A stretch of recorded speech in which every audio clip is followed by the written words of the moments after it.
భుజబలంబున పెద్ద పులులు జంపగవచ్చు, పాము కంఠము చేతబట్టవచ్చు.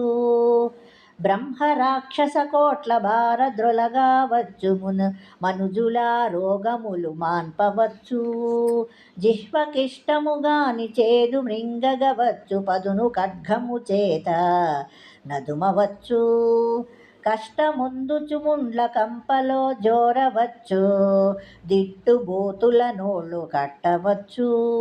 పుడమిలో దుష్టులకు జ్ఞాన బోధ తెలిపి, సజ్జనుల జేయలేడెంత చతురుడైనా.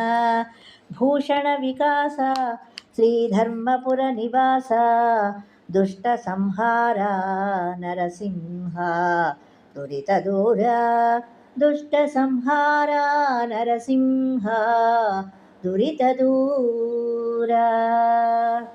ఓ నరసింహస్వామి, భుజబలముతో పులుల్ని చంపవచ్చు, పాము యొక్క మెడను చేతితో పట్టవచ్చు, కోట్లాను కోట్ల బ్రహ్మరాక్షసుల్ని తరిమివేయవచ్చు, మనుషులు రోగాలు పోగొట్టవచ్చు, విషాన్ని మృంగవచ్చు, పదునైన కత్తిని చేతితో అదిమి పెట్టవచ్చు, కష్టపడి ముళ్ళకంపలో దూరవచ్చు, తిట్లు తిట్టే ముష్కరుల నోళ్ళు కట్టవచ్చు. కానీ ఈ భూలోకంలో దుర్మార్గులకు జ్ఞానమును బోధించి వారిని సజ్జనులుగా మార్చడము ఎంతటి చాతుర్యం కలవారికైనా అసాధ్యమే.